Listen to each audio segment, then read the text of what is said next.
plan is to go over the American Institute of Cancer Research, their prevention recommendations, which is also for a second cancer development, so if you've also had the first. And you all have the handout that's going to outline what the highlights of what we say today, so you can take that with you. And there's going to be some other handouts that we put on the table that we'll reference as we get to them and work through them with you. Dr. Bourgon is really going to help us with the supplement, what the guidelines are, and then maybe what practices as well when we get there. We're going to go over a few portion things, and then we're going to finish out with hopefully giving you a very successful tool with how to be quick and efficient with label reading at the grocery store. Okay? So these are all the recommendations. This is a very busy slide, so we're going to go through each one of these one at a time. But more importantly, we're going to start with be as lean as possible without being overweight. And I'll let Dr. Bourgon speak to this as well. But the general recommendation is if you're overweight, to just lose 5%.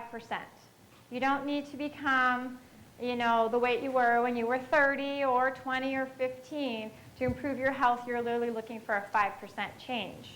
Right. I think one of the things, too, that I will talk about is as far as the definition of overweight, right? That's actually a technical term that has to do with your BMI. And your BMI is based off your height and your weight. And you can find BMI charts easily anywhere.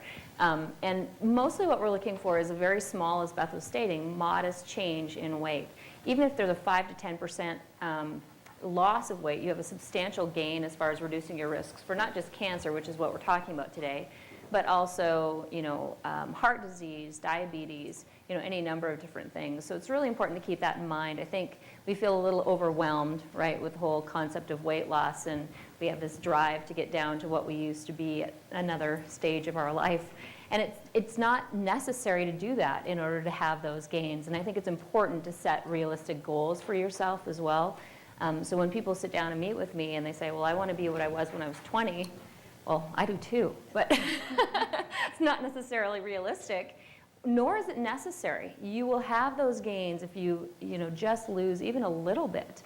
The second one that's really important is the physical activity as well, and I really want to emphasize that. People are always talking to me about how they don't have time. And I understand that. We all have busy lives and schedules, but there's literally nothing better than physical activity. And whatever excuse you can think of, I can counter, right? Because there's nothing better for you than physical activity. And it doesn't have to be, Jane Fonda or, Arnold Schwarzenegger-like workouts. It should be something fun, something you enjoy, and something that you can do, consistently. And I don't know if Beth has information or strategies. There's also, for people who tell me they don't have time, there are 5-minute clips on YouTube for exercise. Everybody's got 5 minutes, right? And so I really encourage us to look at that because literally there's nothing that drops risk factors greater than physical activity. And it's not something you haven't all heard before, but incorporating exercise into what you do. Fighting for the first parking spot, it got you a fight and it got you the first parking spot, but it also didn't burn 200 calories. So it really, park far out. At the mall, I will park at the same place every single time. It does not matter if I need to go all the way to the other end of the mall for the store I needed. It's just that ability to get more exercise. When you go out to eat, park far out. Take the stairs, not the elevator. Very basic things to get moving. And just like Dr. Bourgon said, add it in. Yes, it says 30 minutes every day. But there is research that says it can be in small amounts. It can be in 5 increments, 10 increments. There are people that make time for that 30 minutes. I didn't do it for 5 years. I just went with that. So I'm with her. I can counter every argument you have because I've done it as well. But first we really want to show you why your weight is very important. So we now, as of 3 months ago, have 8 cancers that are now related to weight. So this is really important. So after not smoking, one of the best things you can do is attain a healthy weight. And these are all of the cancers that can be prevented or you're increasing your risk for with being overweight. So esophageal, gallbladder, kidney, colorectal, ovarian, pancreatic, postmenopausal breast, and just as of March, endometrial cancer was added to the list. So we keep getting more and more evidence to really help us, and we want to make sure to give you some of those tools today. So we really hit on physical activity, but right now we really want to talk about sugary drinks, hydration, caffeine, alcohol. So, the general recommendation, I think everybody kind of knows, about 64 ounces a day. And that's roughly 8 cups, okay, 8-ounce glasses. Water is an excellent choice anytime. You know, the discussion about bottled versus tap, you know, the main concern or issue with bottled is what it's bottled in, right? The containers, the plastics. There's some concern about the clear plastics, bisphenols, et cetera. Preferable to do tap, actually. But if you do tap, maybe consider getting a filter, or if you're on well water, make sure that your water is clean, for obvious reasons. You know, and I think the second point that I think is extremely important is the sweetened beverages. We don't realize how much calories are in sweetened beverages. If you ever doubt that, pick up a Snapple, right? In very tiny letters, it says, you know, number of servings per bottle, okay? And we're used to, like, a serving is a bottle, a cup, a whatever. It's not the case. There's 2 or 3 servings in a Snapple, and the amount of sugar that's in there is incredible. We don't think about liquid calories at all. And liquid calories include alcohol, include sweetened beverages, even include fruit juices, depending on the amounts. But we don't think about it because it's quick, it's easy. And it's one of the things that if you can reduce that, that alone will have a huge impact on insulin regulation and weight over time. The sugar alcohols are interesting. We have it on here that they can cause diarrhea, and we obviously worry about that a lot in our cancer population, but that's true for anyone. It can cause bowel changes in anybody, so you really want to be careful with the sugar alcohols. On the sweeteners, I also want to mention a couple of things. Stevia is one that is actually gaining popularity, right? And stevia is a great sweetener, but you want to be careful. It's like anything, everything in moderation. You don't want to do too much stevia. Sucralose is another one that's there. And again, you just want to try to get things as low as possible. High fructose corn syrup is the one that you want to try to avoid, although they are now putting different ways that they're calling it corn sugar now, right? It's the same thing. So be careful. Corn sugar is high fructose corn syrup. On that same sort of topic, agave is something that's marketed as really healthy for us. No, it isn't. What does it have mostly in it? Fructose. Okay? So just because it's from a plant and it's marketed as something that's healthy for us, it doesn't mean that it is. So you want to be careful. You're better off eating, you know, sugar, honey, maple syrup, rather than the agave. So what can you do to your water? So we're asking you to drink 8 cups of water per day, and then we're telling you all these things being marketed at you really aren't what they say they are, which is pretty much how it goes in the health industry. What can you do to your water? What have you found to be successful? Lemon. So she's found lemon. Anybody else? Cucumbers. Okay, I love to put a lime wedge and a little bit of mint. A mint leaf will go a long way in water. Mm-hmm. Do you have any? Yeah, I mean, you know, anything basically that you can do to get it in. There's even if you're, you know, taxed for time and don't feel like, you know, preparing or cutting your lemon or lime and throwing it in a bottle or getting one of those cool diffuser things, then they do have things that are healthier options. You know, like, believe it or not, trying to remember, Crystal Light has a pure component to their products, and it's sweetened with stevia. It has real sugar in it. It doesn't have any artificial sweeteners. And they're very mild. It's a powder that you can pack and put into your water to make it more palatable, just so that you'll drink it. You know, and I think things like that can be really helpful. A lot of people like the fizzy component to sodas, so Perrier, or I'm trying to remember, Pellegrino. You know, those kinds of things can be helpful if you like that. Any little bit of things can make a huge difference. And you don't need a whole lot of sugar or volume to make it taste good. A little goes a long way. Electrolyte replacements can be really helpful. They kind of have a different salty flavor if you're a salt person and you don't have hypertension. Then a little bit of electrolyte replacement can help make it taste good, and you'll be more apt then to drink water.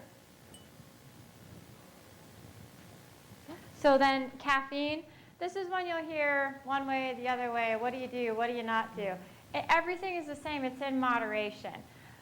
Soda, you're going to have a hard time convincing me that there's something good that you can add nutritively to your diet, so we'll let Dr. Bourgon take that. I'm not a believer in soda. Lots of stuff in soda, even the diet that can contribute to osteoporosis for postmenopausal females. Lots of stuff in pop. If you find something good about pop, bring it to me, and please, I am open to it. I've never found anything good in it. But coffee, tea, energy drinks, that's 50-50. But when it comes to coffee and tea, that's what everybody asks about. Can I do tea? Can I do coffee? I would be lying if I said I don't drink both, I guess. I bet she'd be lying if she said she didn't drink both. And what's the secret? It's moderation. Yes. Is it bad for us? Anything is bad for you in excess, including fruit. Okay, so when it comes to coffee and tea, 1 to 2 cups a day for your coffee, that's fine. Decaf or caffeinated? Yeah, that's a good one. There's 2 things I want to say about coffee and tea, though. I'm going to argue with Beth a little bit about the amount. People are concerned about coffee especially, and I think that there's been no data that, 4 or fewer cups create any health issues. Now, that's creating health issues. Some people are really caffeine sensitive, so they're like, yeah, and they don't sleep at night if they have caffeine. That's a totally separate issue, okay? If you're that person, obviously not good for you to be doing that. If you're not, then that's fine, right? Limit it till before noon if possible, just for those potential effects. There are, however, arguably some good things about green tea especially, white tea, and coffee. And I'm going to argue that because I like my cup in the morning. But it has polyphenols, and polyphenols are flavonoids that are antioxidants, okay? And so I do think that that's important. Now, the whole concept of decaf versus caffeinated, the concern that I have with decaffeination is what do they do to decaffeinate it? If it's a water decaffeinated process, fine. But mostly they use petrochemicals to take the caffeine out. Caffeine is way less toxic than petrochemicals, right? So you want to look at those things and think about it. It's diet soda. I don't ever recommend that. My general rule of thumb with things is if I can't pronounce it or it has a number in it, it's generally not a good thing. Okay? There's, the rule of thumb with diet in general is if you can't milk it, catch it, kill it, Or grow it, or pick it, you probably shouldn't eat it. And so that's one of those things where there's nothing natural about soda. And if you start looking at even the natural ones, they're still using colors, they're still using all kinds of different things. So, but I do think it's important to kind of take yourself where you are and make slow, subtle changes. The last thing I'm going to do is if I have a truck driver, right, I'm not going to say, okay, I want you on a macrobiotic diet tomorrow. That's not going to be successful, right? Little baby steps. So I take them from their, Mountain Dew to a more natural soda that maybe has less of the high fructose corn syrup, maybe has stevia as a sweetener, and then slowly work on those lifestyle changes because they are lifestyle changes. They're meant to be for the rest of your life. You're not going to be able to accomplish that in a day. If you are a 7-cup-a-day caffeine drinker and I ask you to cut that back, A, you're going to hate me if you do it in one day because you have a killer headache, right? So taking these things in small measured steps because the idea being this is going to last you a lifetime. And I think that's with all the recommendations today. We're going to tell you what the recommendations are. And you're in a group. If you're not that recommendation, please don't just jump to that today. Please work towards it. Please. Absolutely. Sure. What about the sparkling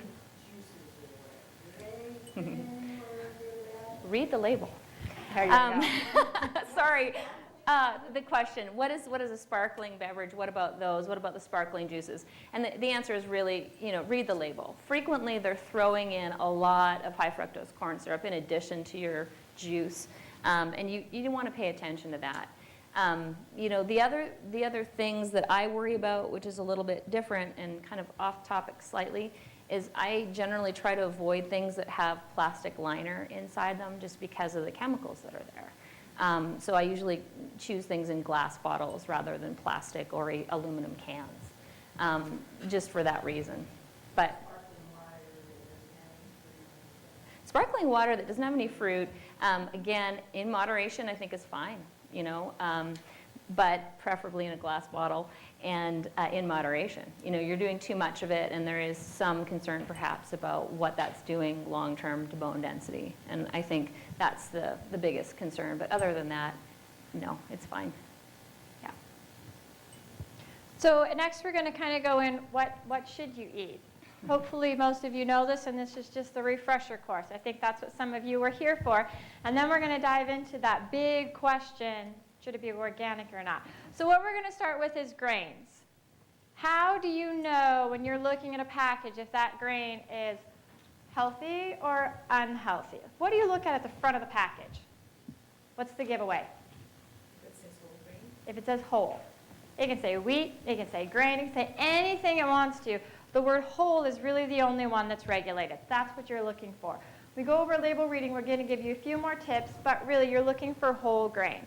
So that includes your breads, rice, pastas, pretty much everything. So are you going to go to all whole wheat and brown rice? Probably not. But maybe start shifting. Maybe start 50-50.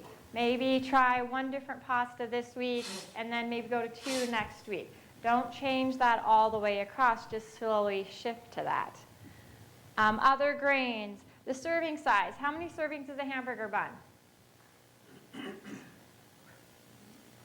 2. All right, top and bottom, 2. Same thing with a sandwich. That's 2 slices, and depending on your size, you need somewhere from 6 to 12. Not many people need up to that 12. But that really takes you also back to the fad dieting. Do you cut out grains? There's a lot of people that say cut out grains. Why should you not cut out grains? Who knows that one? Fiber, B vitamins, and grains do have carbohydrates in them. That's why they get the bad rap, but you do need carbohydrates to fuel your brain. Okay, so when you really limit them, you need to limit them to a healthy amount, which might be 6 per day, but really cutting back, you may be eliminating some critical vitamins that you need. I think the grain issue is interesting as well. I mean, when we talk about grains, people mostly just think wheat, right? Like that's the only one that exists. We've got rice, quinoa, amaranth. Like there's a whole spectrum of different grains out there. And it's important to kind of look at that. I think if you can eat them as whole and natural as they come, so quinoa, for example, is a small, ancient little grain that's just packed full of nutrients, and you cook it like you would rice, right? That has a lot more nutrient per size than breads that, while they're whole grains, they've been processed. So some of the nutrient has been taken off. So it's important to kind of look at that as well. And serving size is the biggest piece to our carbohydrate intake. The important part that someone mentioned about fiber, fiber is an extremely important part of our diet. And in general, Americans eat about 11 grams per day.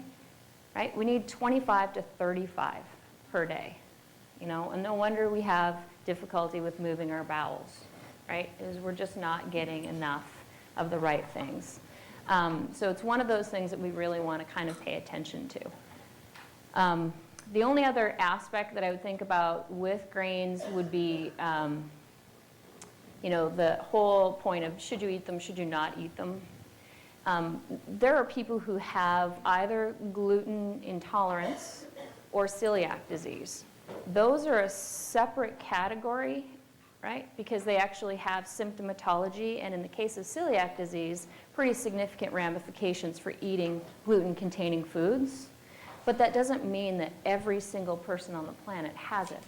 If you can eat gluten-containing foods and be asymptomatic, and you've tested negative for celiac disease or there's no family history, then you don't need to avoid it, okay? And right now, there's all kinds of information about, cutting it out completely. And I have a little concern about those kinds of things. Just because if you remember, we went through the 80s where there was fat is evil, right? So what happened? Everyone ate a whole bunch of carbohydrate and our BMIs started going up, okay?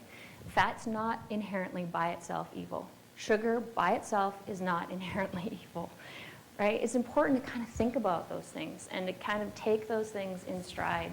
We get crazy about stuff, and we really need to be more measured in our reactions to certain things. Now, as I said, if you have celiac disease and gluten intolerance, don't eat it, right? But for the most part, you can tolerate some sugars. People ask me all the time, does sugar feed cancer? The short answer is yeah. Because, you know, the reality is they're cells that are rapidly dividing and they need energy. Every single cell that needs energy generally uses what to fuel it? Sugar, right. But eating sugar won't give you cancer, okay? And it doesn't make the cancer grow faster because the reality of cancer is that it's a parasite. It's going to take what it wants from you, right? So you don't eat sugar? Fine. It'll make you make sugar, okay? Now, that being said, I think it's important to distinguish between eating nothing but sugar, right, and driving your glucose high and creating high levels of insulin. That's completely different. That's something I would be concerned about. But having moderation, right, eating fruits and vegetables is okay. Having a piece of bread is okay. When we get into talking to people with cancer especially, you know, that drive to kind of get rid of it makes us do very interesting things. Like some of our patients won't touch fruit because it's going to feed the cancer.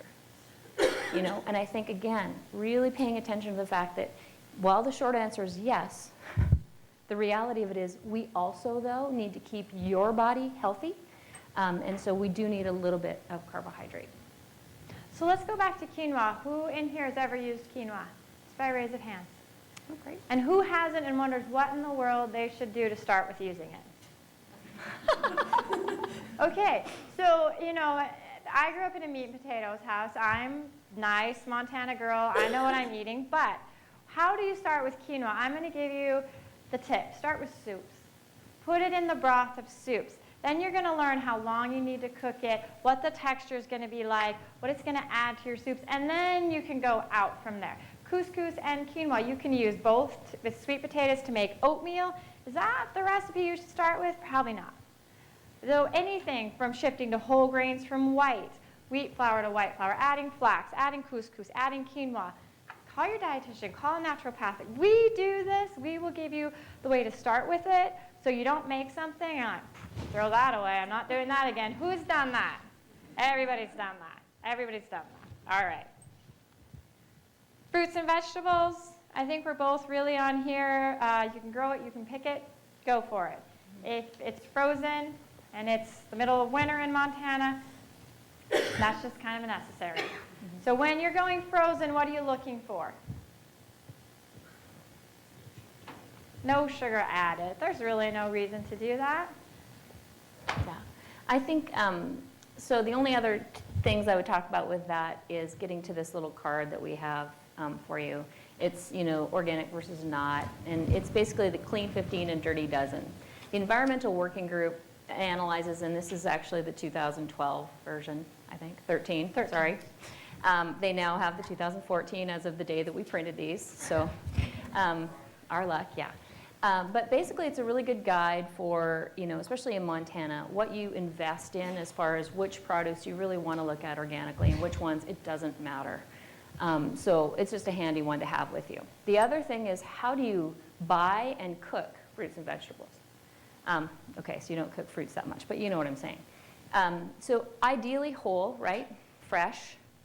But with vegetables, actually the best way to eat them is slightly steamed if possible. If you think about broccoli and you look at it, it's green. But when you steam it, what color is that? It's like vibrant, right? Those nutrients are ready to come in right now. Not that you can't get them from the raw, you just have to chew. Okay? And how many of us chew our 20 chews per bite? Not many. So, you know, you don't want to cook it beyond recognition though, right? And if you look at canned peas, like pick a fresh pea off the vine, it's green, right? Even cooking it a little bit, it's more so. A canned pea, I'm not even sure that's green anymore, right? And that pretty much tells you that those nutrients are gone, okay? Also with canned vegetables, most of the preservatives are what? Sugar, usually, or salt, yeah. And so, you know, you're losing all those nutrients, and frozen is just as good. So my favorite thing with fruits and vegetables, it's very simple. Eat the rainbow. And what does that mean? Every color, every day. And this is fun when you have kids or grandkids around the house and they're not wanting to eat them. Get them involved at the grocery store and assign them the color. And this is what I do with my kids. Everybody says, how do you get them to eat fruits and vegetables? Sometimes it doesn't work, but you say green. If you've been to our website, there's a picture of my daughter just grabbing the asparagus. She picked it, she cooked it, she got to put a little bit of low-fat Parmesan cheese on it, and now it's her new favorite vegetable. Before, when I would put it on the table and it was my decision, it didn't go well. Now, with my husband, does he get that choice? Probably not. Some of you know how he feels in the room. But really going for the colors. So I'm just throwing out some examples. What could you do that's blue? Blueberries. Red. Huh? Tomatoes, strawberries, red peppers, yellow, squash, spaghetti squash, bananas. The key is, if you love bananas and you eat 5 servings of bananas, you're really holding back. And those vibrant colors that she's talking about, those are our cancer fighters. Those are what we want to be ingesting. Lots of colors, lots of varieties. 1 apple a day might keep the doctor away, 5 is not. Meats and beans? I think that, you know, basically what you're looking at, as far as, I mean, beans are pretty self-explanatory, I think. But with meats, I think a lot of people ask me, you know, should I be a vegetarian? Right? Is that the best way to go? Plant-based diets are, you know, healthy, yes. But so are healthy meats. There's a huge difference between a grass-fed cow or wild game and what you find commercially in the store. A huge difference. It's not the meat that's different, right? It's the fat content. And if you think about it, we store our excess hormones and all of the hormone-like chemicals, which are herbicides, pesticides, all of those wonderful things. They look like hormone, and they get stored in our excess fat. Well, that same thing happens to animals.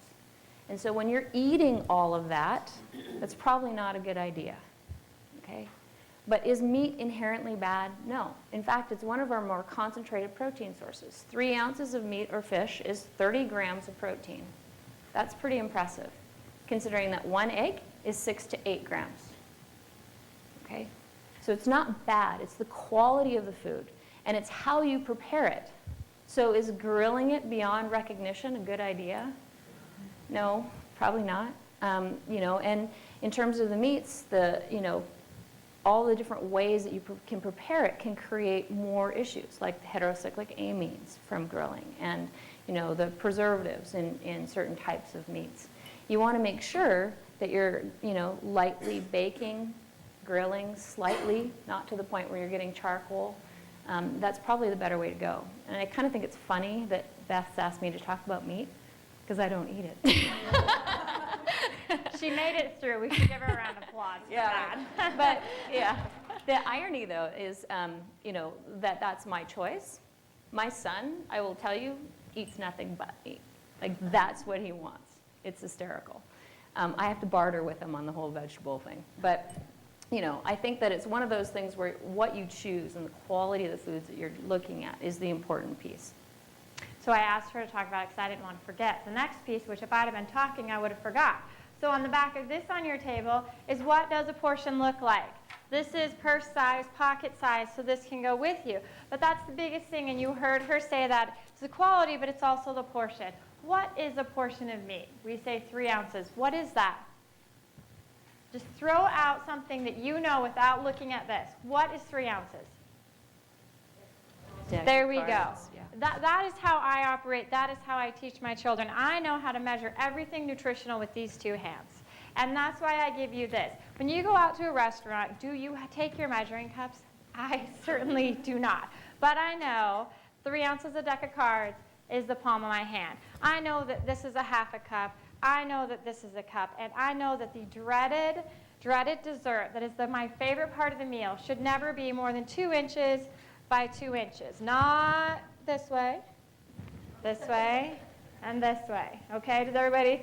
I never, in 8 years, I have never thought of this until 1 month ago. I was working with this wonderful gentleman, and he's like, and this way too, right? I'm going to have to change that whole process. I didn't even think of that.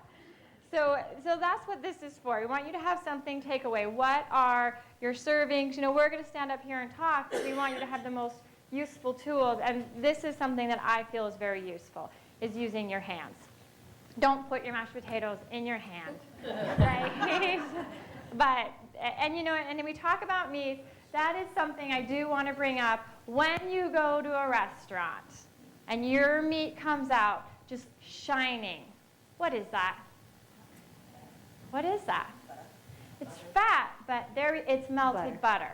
That adds up to 9 grams of fat to your plate. Ask for the butter to be held.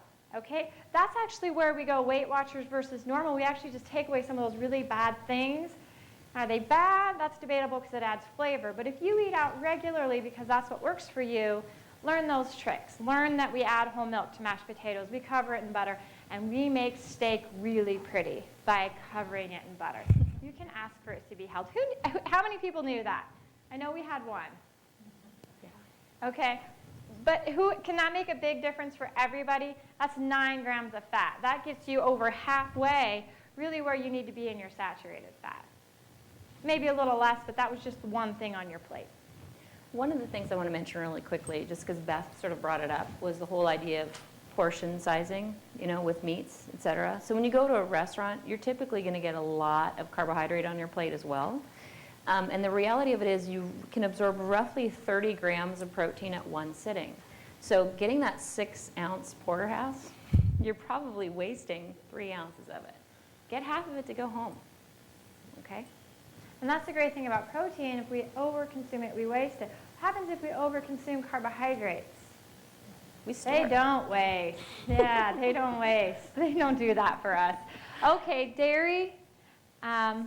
I think we kind of covered that, really. Dairy, animal products, yeah, low fat. Your animal products is where you get your cholesterol and your saturated fat, okay? So that's one thing where it's just funny. I love to walk into a store and find a non-animal product labeled cholesterol-free. I really did expect that, but you pick that up as a gimmick, and that doesn't have to be a healthy food. And this is another thing on the dairy that has really been challenging me. We have a lot of new grocery stores in town. We have a lot of new yogurts, and I see this new yogurt. It's beautiful. It's a whole yogurt. It's got fruit just blended all through it, and it's clear so you can see it. It's just all you can do not to take it off the shelf. Who knows what yogurt I'm talking about? Any of you seen it? I've seen the nurses eating like crazy, and they're so proud they make a healthy choice. Turn around. There's 5 grams of saturated fat in that yogurt. So we just took a really good healthy food and we marketed it so everybody wants to buy it. And then it's really not good for us. So look at your yogurts. Look at your dairy products. Low fat is good. Who eats fat-free cheese? Great. Oh, Roberta does. Who doesn't eat fat-free cheese? Who eats low fat? Okay, we're not going to ask her because apparently she has accustomed herself to fat-free cheese. But why do we not like fat-free cheese? It doesn't taste It tastes like plastic, and it melts like plastic. Maybe there's some really good fat-free cheeses that she could teach us about. There are. Yeah, I have not successfully made that transition, except for cottage cheese. You can go fat-free there. She can't. I can. See, so everybody's different, but How about all the changes with like almond milk and all the changes with almond milk. soy milk, and there's every kind of milk out there now that cow's milk. There is, and so you know what? You need to read the label. Because if you pick a milk that has no protein in it, and it's all carbohydrate, what's going to happen? Your blood sugar's going to go up, you're going to have a huge energy rush, and maybe if you're lucky an hour later, instead of 10 minutes later, you're going to go kaboom. So, is almond milk the new fad? Is it really as healthy as we think it is? Yeah, and I think, I think that all of those options out there are more for people who are dairy intolerant, lactose intolerant. They're not healthier, right? I think that's important to know, that it's not a matter of being healthier. It's a matter of giving someone who loves to eat cereal in the morning but can't at all do any, dairy products, gives them options, but it is not healthier, okay? That's really important to understand. And one of the things that Beth mentioned with the yogurt that I want to throw out there is it's important to look at the label when you buy yogurt with fruit in it, right? Because typically it's not just the fruit that's in there. They add like a half a cup of sugar first and then throw the fruit in, which, I don't quite understand, but they do. And so it's important to know that. I generally have people either just get the non-fat plain and then mix in baby foods, the pureed baby. You feel silly buying it when you're a certain age, but whatever. Or add your own fruit, that you have at home. And that way you have some control over how much is in there. But, just know that just because fruit's in there doesn't mean it's healthy. Marketing, the companies guarantee, they rely on you thinking that way. Right? That's why they put silly labels on things that says, no fat. Well, of course. Certain foods never had it to begin with, or no cholesterol. Exactly, because it didn't have it to begin with. Right? So it's one of those things that you just really have to be a savvy consumer, because their job is to sell you stuff. And they're really good at it, but it's important to be an informed consumer. Can you play with those other milks and try them out? Absolutely. But if for some reason a fancy coffee that's milk-based is your breakfast today, what milk should you choose? I personally would not choose the almond milk because there is going to be no protein, and I'm going to drink milk for protein. That's what I want from it, and calcium and vitamin D. And they can fortify milk with anything. But you really need to understand, why am I consuming this? And then just because it's labeled milk does not mean it has what I want from it. But can you try it out? Is it fun? Does it add something different to your diet? Absolutely. Oils. What's the best oil? Is there a best oil? Olive oil. Okay, and which oils do we stay away from? And that's a fad now. There's different fats, but really it's hydrogenation, and we'll teach you that on the label. What about the grapeseed oil? So, we'll teach you how to look at fats on your label, but that's the same thing with milk. If you want to use a different oil on occasion, you need to know that there's fat there, and you need to know what you're doing with it. I really like to use a grapeseed oil with pork. I don't eat pork very often. I don't know why, I just don't. But it just adds a different flavor to it. But that's not something I'm going to do a lot, and it's not something I'm going to use more than a tablespoon of. So if you like that variety of the different oils and you like to try it out, we'll teach you at the end how to label read. And then just because it doesn't fit in that label, does it mean it's a never ever eat? No, it means it's moderation.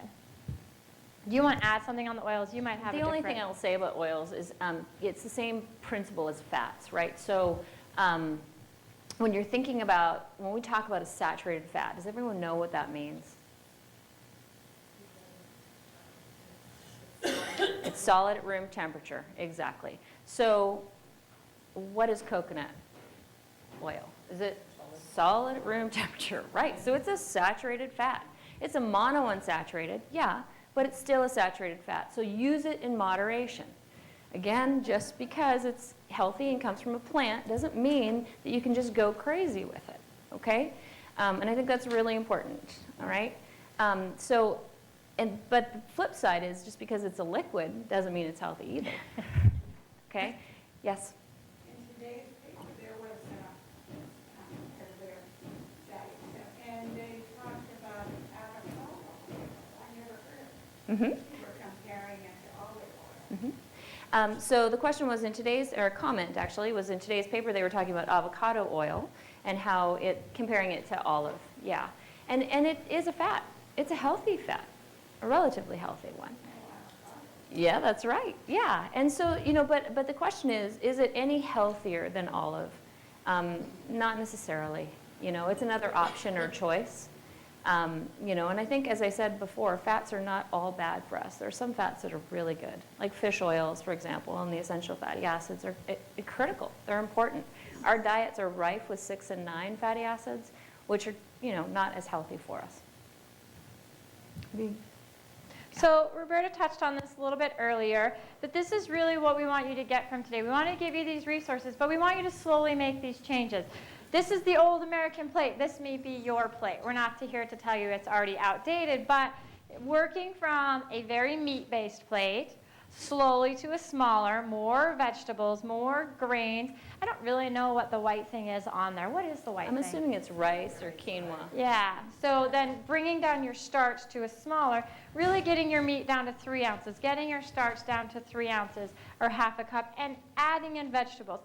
I would vary to say there needs to be quite a few more vegetables on there, but the process is working towards this new idea that everything's incorporated, but you do need to add a lot more color to your plate. A lot more. The one on the bottom has quite a bit more color, a lot less starch, a lot less animal fat, and just slowly working toward that. This may be a 6-month goal for you, and maybe a 2-week goal for you. Everybody's different. It's just knowing that you know where you're headed. Yes? I'm getting from this that on the portion size and all the rest, it's one size fits all. I mean, does the 5'2", 120-pound woman have the same portion as the 6'4", 250-pound man? Portion, yes. Portion, yes. Number of servings, no. So he's asking, does a 5'2" woman have the same portion as a 6'2" man? Portions are portions. We all need to learn healthy portions. But number of servings, so 6 ounces of meat or beans per day is considered the serving for numbers per day. But a portion of that is 3 ounces. So whether I need 3 and you need 6 is very different, but we both only need 1 portion at a time. I didn't say that clearly. He didn't get that. No. So essentially what she's saying is the portion is the portion. So the 3 ounces of the meat is the same. That's a portion of meat is 3 ounces. Okay. Now, I might need 1 portion a day. I might need 3 ounces. You might need 12, based on your metabolic needs because of your height, weight, activity level. Exactly. Yeah. Okay, so the portions that you're talking about, what standard does that fit? So that a person that is 6'4" and 250 pounds that says, oh, you may need 2 or 3 or 4 portions. What is the standard that that person should be looking at? Okay. You know, I'm sitting here going, it seems so open-ended that when you walk out, you still don't know, I mean, you know what a portion size is, but you don't know how many portions you're supposed to eat. Do you want to address that? Well, everybody's portions are different. So in a class setting, Well, we can't say how physically active you are. We don't need the same number of portions per day. So you're right, but we do base this off of the food guide pyramid and the My Plate. So here's your question. Okay, you're getting kind of frustrated, and I get it. Here's what I would do. I would recommend that you go onto something like sparkpeople.com, which is a website that you can plug in your activity level, okay, your height, your weight, right? Because it varies so much between, you know, how old you are, how tall you are, how active you are. And so that's why, you know, I can't say to you, you need this many portions, but go to that website. Yeah. Oh, right. And I appreciate you pointing that out. Something's missing in this discussion because people are different and Absolutely. differences. Absolutely. And so what I would do is I would go to a website like sparkpeople.com and, you know, and plug that in, and that'll give you some idea, okay? Or, you know, MyFitnessPal if you have a smartphone, right? I've got a dumb phone. I don't have MyFitnessPal. But if you had one, you know, you could do that. And that would help you determine how many calories you need per day. How much of that is carbohydrate? How much of that is fat? How much of that is, you know, protein? Because it's going to vary not just on how tall you are or how much you weigh, but how active you are. No, that's like water Yep. consumption. I mean, sometimes you drink 2 gallons because you're pretty damn active. Right. It's hot. Exactly. The next time you're sitting around just peeing it out, going, why did I drink Right. so much? Right. And our point is just to talk about the actual portions because most people actually aren't aware of what a portion size is. And that's something that everybody in the room can use. So, you know, that's largely why we focus on that. But as far as, you know, I couldn't begin to tell anybody in here how many portions they would need per day. I can tell you what the range is. So for example, with fruits and vegetables, it's 5 to 9 servings a day, which sounds like, oh my gosh, but keep in mind, typically a serving is a half of a cup. So anyway, thank you for bringing that up. Yes? So I just have a quick question. I have Hashimoto's disease. It's a thyroid issue. Yep. But my thyroid hasn't failed yet. Mhm. And I'm exercising an hour a day, 5 days a week, doing at least 2.5 miles on my treadmill, some with incline. I have arthritis and bad knees, so that's the most I can pump out every day. Sure. But I've been doing this for like 2 years now. I'm really steady for the last year, and I've hardly lost any weight at all, and I'm really getting discouraged. My doctor suggested a 1,200 calorie a day diet. That to me doesn't sound like something I could follow. So, but I still want to diet, so to speak, or watch my portions. So with watching my portion sizes and coming up with that type of plan, so that I can maybe try and get close to that 1,200, but add some fruits or vegetables or something like that. What can you give me a suggestion for that, please? So she's talking very specifically about her personal health and what we could do to help her with that. And it is the very same thing, other than you have health conditions. So going to a place like Spark People, or asking your physician to a referral for the dietitian that can plan that just for you. You have a lot more things going into your health plan than we could begin to do in a class setting. So, I mean, we would be happy to help you outside of this, but you're right, portion control is one of the best places to start. And everybody to start there. And learning your portions, so then you can learn how many servings you're actually eating. But to come back to that everybody's needs are very different. We have like 7 minutes. Talking about portions, are you saying that, okay, if I see Matt's talking about I need more than one portion? It's at a time, right? Like, okay, sit down and notice you have one portion of whatever, and then wait 2 hours and have another portion. Or do you mean that person says, oh, I need 3 portions of meat, I need 9 ounces, or should you You take can- a break and then see if you need it later? So really quickly, the question was, well, what do you mean by portions? Should it be all at once, take a break, whatever? Typically when we're talking about portion sizes, we're using this as a guide to tell you that's a portion of something. The amount that I'm going to need sitting down at a meal is going to be different than you, and the number that I'm going to need per day is going to be different from you, depending on my activity level and all the other things that we mentioned. So, that's a really something you'd need to individualize and figure out, and that's why, that resource can be really helpful for that. In general, like with fruits and vegetables, as I said, the rule of thumb is 5 to 9, right? So that's a range. Yeah, sorry. Yeah, and they're really big ranges. It's not that we're trying to be frustrating. They're huge ranges because we're all very different. So we want to really get to the last piece that we're here for, and that's supplements. And we're going to let Dr. Bourgon take this. Lucky me. I did want to touch on alcohol real quick. It was on the previous slide. So sorry. It's okay. And the only reason to say it is because, again, it's a carbohydrate, right? A simple sugar, so know that. And then secondly, the general recommendation for cancer prevention is 1 or fewer, emphasis on fewer, alcoholic beverages for women per day, and for males it's 2 or fewer. So just to touch on that. Supplements I want to talk about quickly because we have 5 minutes. But there's a couple things that I think it's important to recognize when it comes to supplements. In the U.S., they are not regulated, okay? They are regulated like food, which obviously isn't that great. They are not regulated like drugs. So, our assumption as consumers is that someone is looking at this and they're sure that what's in this bottle is what it says it is and that it's safe. That's a really dangerous assumption because that is not true, okay? So it's very important to know that. And you can, it's just an unfortunate reality, okay? So you do want to pay attention to that. And if you're working with someone who's knowledgeable about it, they can recommend brands that actually do comply with European Economic Council advisories and do have good manufacturing processes. They know what's in it. They have quality control measures, and they're a better prepared product, okay? Also, United States Pharmacopoeia has a label that they put on things that they also have analyzed and know that it contains what it says it contains. Okay? So those are just two things to mention. The United States Pharmacopoeia, so it'll say USP, okay? Yeah. All right. And because it's not regulated, then some countries, their idea of quality control is vastly different than ours. And so there are often products that have in them things that we shouldn't be consuming at all, never mind in high quantities, okay?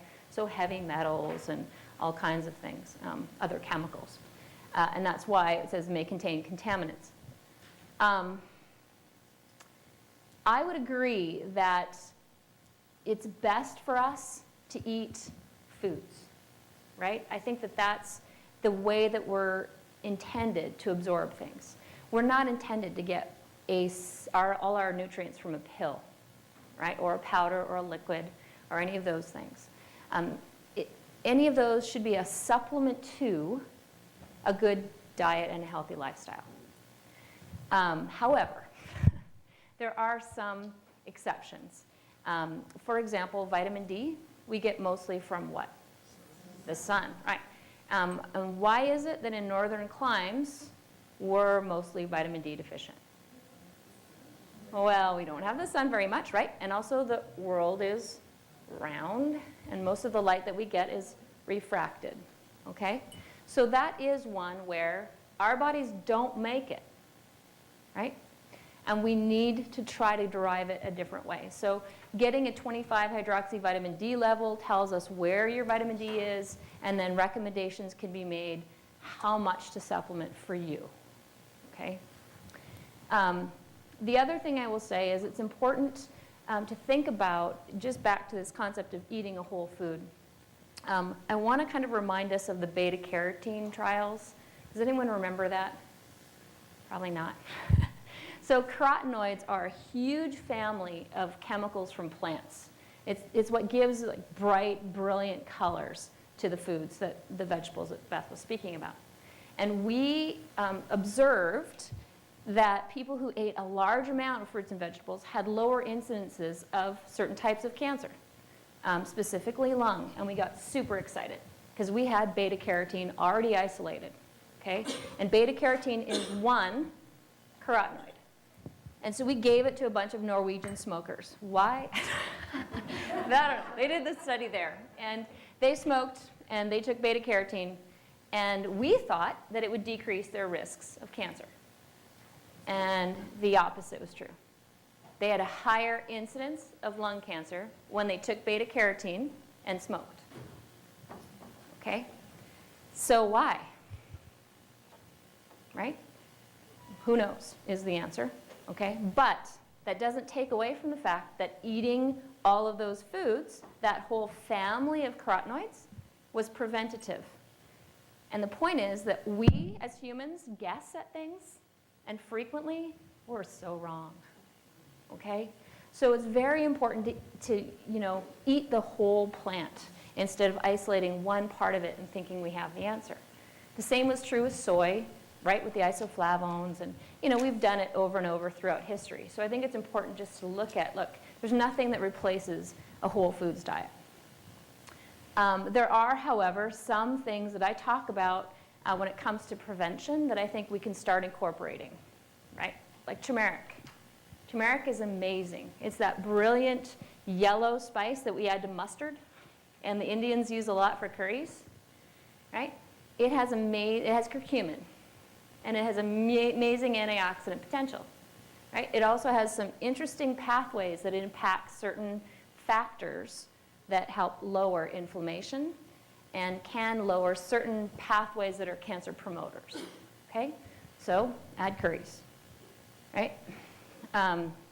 If you have a condition, however, that predisposes you to cancers, especially GI cancers, you may want to think about supplementation. Green tea is another one where if someone has a high incidence of something, specifically certain types of breast cancer, I do recommend that people take that as a supplement, especially if they're looking to prevent recurrence. Why? Because in order to get the amount that we saw in the study, you would have to drink 10 to 12 cups of green tea a day, right? Which would mean you'd spend a lot of time in your bathroom, right? And plus, if you're sensitive to caffeine, you'd be jittery. So you can get the epicatechin, right, from a capsule. Now that doesn't mean that green tea by itself is bad. It's just that sometimes you have to consume so much of something in order to get what you need, okay? In those situations, supplementation is a good thing. But there are also situations where certain supplements are marketed, right? And they don't have any scientific evidence behind them. And we as consumers don't necessarily know that. And I think it's really important to do your research or to bring it to someone who's knowledgeable about these things so that you can help sort that out and understand. I mean, and I say this a lot, but the beauty in America is we have freedom of speech. And the problem in America is we have freedom of speech, right? People can say anything they want to. They don't need to substantiate it. Or they could say it's proven in scientific literature, but they don't tell you that that was a petri dish. And I don't know about you, but my biochemistry is a little more complicated than that, right? And so what applies in a petri dish doesn't necessarily apply in me. I'm a mixed bag of chemical soup, just like everybody else. And so it's really important to kind of understand those differences when you're out there. And be very careful and cautious about wild claims. If it sounds too good to be true, it generally is.